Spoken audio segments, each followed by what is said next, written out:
The call came while I was standing in the kitchen, staring at a glass that hadn't moved in 10 minutes. Unknown number. I didn't answer at first. I never do. But something in my chest tightened. Sharp, instinctive. I answered. Silence. Then breathing. Controlled. Male. "I think you should know," he said. His voice was calm, almost polite. I didn't plan to be part of this. I said nothing. Behind me, she laughed softly at something on her phone. The sound cut deeper than the voice on the line. "He tells you he runs late," the man continued. "He tells you it's work." A pause. "He tells me the same thing." My grip tightened around the glass. It didn't break. I almost wished it would.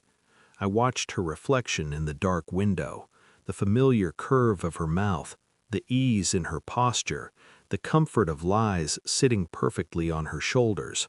"Why are you calling me?" I finally asked. Another pause. "Because his presence in your life isn't accidental," he said, "and it isn't innocent." The line went dead. She turned toward me then, still smiling. I smiled back. That night I lay beside her and listened to her breathe, steady, untroubled.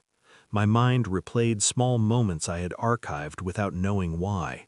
The extra jacket in her car, the way she checked her phone face down, how his name never appeared, but his influence lingered everywhere. He wasn't a stranger. He was always around. At work events, mutual gatherings, casual overlaps that felt random until they didn't. Coincidences stacked too neatly. I remembered how she'd defended him once, too quickly, too emotionally. "He's just a friend," she'd said, eyes unwavering. I had believed her. That was my first mistake. I didn't confront her. I didn't ask questions. I listened. I watched.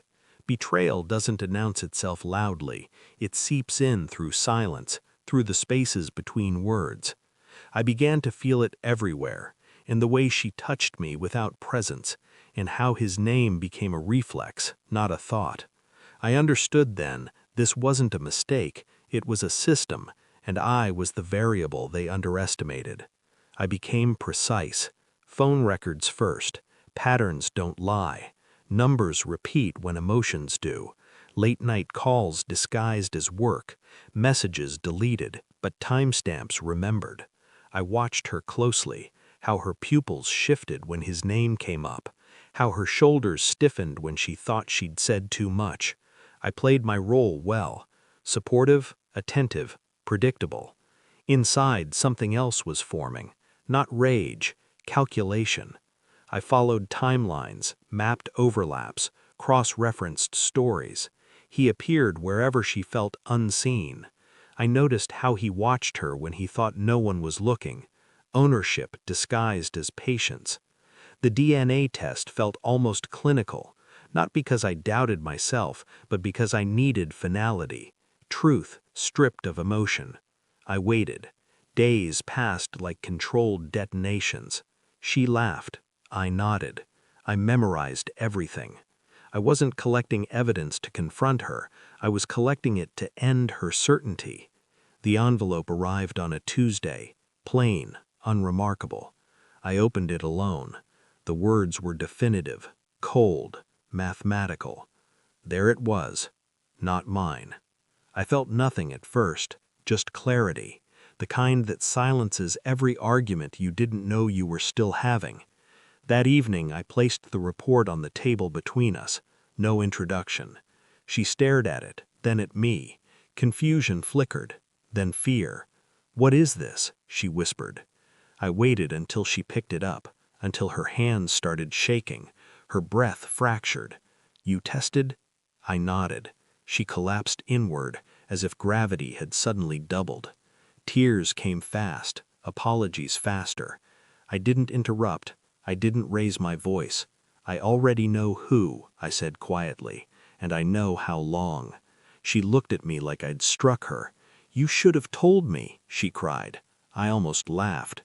I met him 2 days later. Public place, open space, no drama. He smiled when he saw me, confident, prepared. I slid my phone across the table. Messages, Dates. The report. His face drained slowly, like color leaking from a photograph. "She told me you didn't know," he said weakly. "I did," I replied, "before either of you realized I was paying attention." He tried to speak again, failed. "I never wanted her," I continued. "I wanted the truth." I stood. "She's yours," I said, "and that's the punishment." I walked away before he could respond.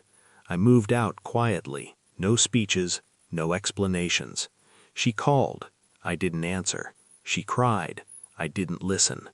Betrayal loses its power when you refuse to carry it forward. I didn't win her back. I won myself back. The truth didn't hurt anymore. It liberated. And the last thing I felt as I closed the door wasn't sadness. It was control.